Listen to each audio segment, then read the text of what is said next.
Hello guys. आज हम विज्ञान का बहुत ही महत्वपूर्ण टॉपिक पढ़ेंगे जिसका नाम है सेल थ्योरी। और सेल थ्योरी जो है यह साइटोलॉजी का बहुत ही महत्वपूर्ण टॉपिक है। इसमें से कई बार बड़े बड़े एग्जामों में, छोटे एग्जामों में एक क्वेश्चन पूछ लिया जाता है। तो इसमें क्वेश्चन क्या बनते हैं? क्वेश्चन बनते हैं सेल थ्योरी किसने दी और सेल थ्योरी के मुख्य बिंदु कौन कौन से हैं, इसके बारे में क्वेश्चन बन जाता है। तो हम इसके बारे में आज विस्तार से अध्ययन करेंगे। इससे बाहर यदि सेल थ्योरी से क्वेश्चन आया तो इससे बाहर क्वेश्चन नहीं जाएगा। तो हम पढ़ते हैं सेल थ्योरी के बारे में।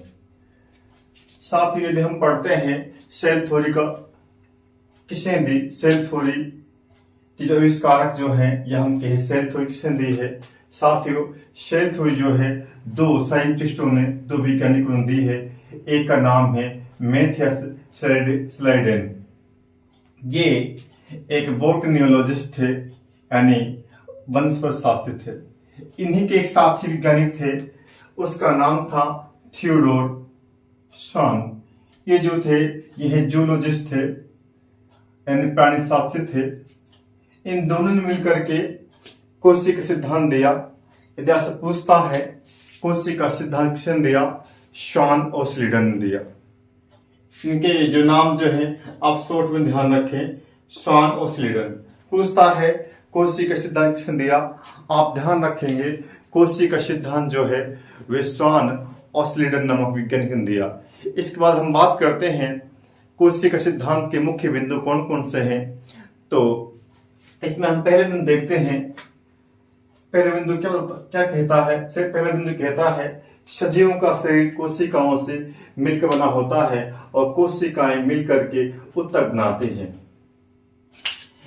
अर्थात हम ये कह सकते हैं कोशिका सजीवों के शरीर की मूलभूत इकाई है। साथियों, इसका जो पहला बिंदु जो है ये कहता है सजीव का शरीर, चाहे पादप हो या जंतु हो, समस्त सजीव का शरीर जो होता है वे कोशिकाओं से मिलकर बना होता है। और कोशिकाएं जो होती हैं ऊतकों का निर्माण करते हैं, टिश्यू का निर्माण करते हैं। साथियों, हम जब कोशिका पढ़ते हैं तो कोशिका में जो कोशिका है, जो सेल है, सेल डेफिनेशन पढ़ते हैं। हम पढ़ते हैं कोशिका सजीवों के शरीर की संरचनात्मक एवं मूलभूत इकाई है। ये हम परिभाषा पढ़ते हैं, उसका हम पढ़ते हैं। यदि इंग्लिश में बताएं तो ये बनती है कि कोशिका is the functional and structural unit of body. हम पढ़ते हैं शरीर की संरचनात्मक एवं क्रियात्मक इकाई है। ये कोशिका परिभाषा बताया गया है और जो कोश परिभाषा जो है वह सेल थ्योरी से ली गई है। इसके बाद हम सेकंड बिंदु की बात करते हैं कि सेकंड बिंदु क्या है। सेकंड बिंदु क्या है? कोशिका जीवन की सबसे बुनियादी इकाई है। इसका मतलब क्या हुआ? इससे बताया गया है कोशिका जो है यह जीवन की सबसे बुनियादी इकाई है। इसका मतलब क्या हुआ? इसका मतलब ये हुआ कि जो कोशिका जो है वह सजीवों की शरीर की बुनियादी इकाई है। यदि कोशिका है जीवन संभव है, और कोशिका नहीं है जीवन संभव नहीं है। यानी आप जानते हैं हमारे सजीव जितने भी हैं, चाहे जंतु हो चाहे पादप हो, उनका शरीर जो है कोशिकाओं से मिलकर बना हुआ है।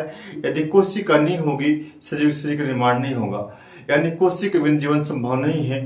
ये बताया गया है सेकंड बिंदु के अंदर। यानी दो बिंदु हो गए।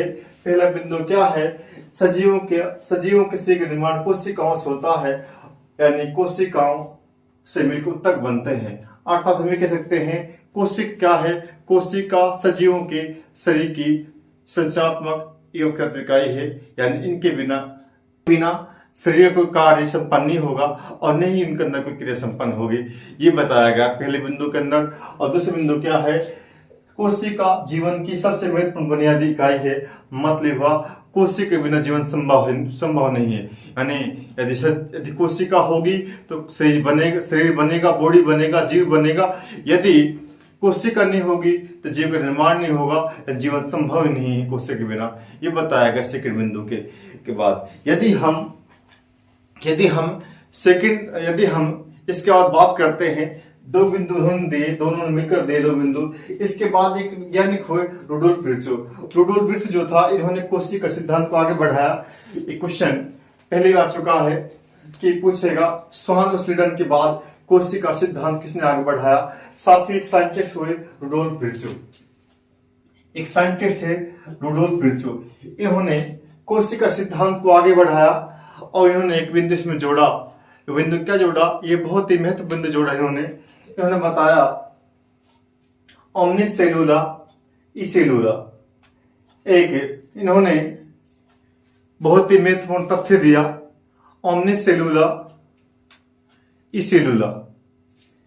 ये तथ्य दिया कि इसका नाम, इसका जो है मीनिंग पूछ लिया, इसका मीनिंग क्या होता है, ओमनिस सेलुला ई सेलुला का मीनिंग क्या होता है, इसका अर्थ क्या होता है, एग्जाम में पूछ लिया। साथियों, जो इन्होंने ये बिंदु दिया है ओमनिस सेलुला ई सेलुला, जो है ये जो लाइन जो दी है, इसको ध्यान रखना है। इसका अर्थ क्या पूछ लिया है एग्जाम में। इसका मतलब क्या होता है, नई कोशिकाओं का निर्माण जो है वह पूर्व कोशिकाओं से या पुरानी कोशिकाओं से होता है। साथ ही हम जानते हैं, चाहे कोई भी जीव हो, उस जीव के अंदर जो नई कोशिकाएं बनती हैं वे पुरानी कोशिकाओं से बनती हैं, यही से बताया गया है। यानी नई कोशिका निर्माण जो होता है वे पुरानी कोशिकाओं से होता है। साथ ही से हम आप चर्चा करें, जैसे कि जो स्पर्म और ओम जो है मिलते हैं तो एक कोशिका बनती है, उसी कोशिका से संपूर्ण जीव का निर्माण होता है। यानी 2 से 4, 4 से 8, 8 से 16, 16 से 32, और इस प्रकार जो बच्चा जो होता है उसके अंदर करोड़ों कोशिकाएं बन जाती हैं। एंड हमें कह सकते हैं जो नई कोशिकाएं जो होती है उनका निर्माण जो होता है वह पुरानी कोशिकाओं से होता है या पूर्व कोशिकाओं से होता है। इस प्रकार हमें कह सकते हैं कि ये नई कोशिकाएं जो होती हैं उनका निर्माण जो है वह पूर्व कोशिकाओं के वजन से होता है, यानी पूर्व कोशिकाओं के फटने से ही नई कोशिका निर्माण होता है। ये इस बिंदु को बताया गया है। साथ इसमें ध्यान का रखना है, ये ध्यान रखना है इस सिद्धांत के अंदर।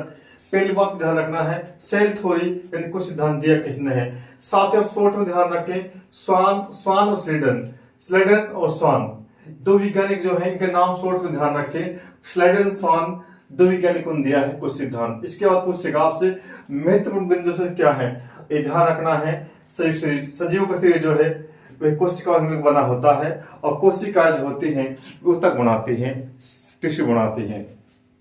फिर ध्यान रखना है कोशिका जीवन की सबसे महत्वपूर्ण इकाई है, ये भी ध्यान रखना है। और फिर अब ध्यान रखना है कि स्वान स्लीडन के बाद कुछ सिद्धांत किसने आगे बढ़ाया, अब बताना है।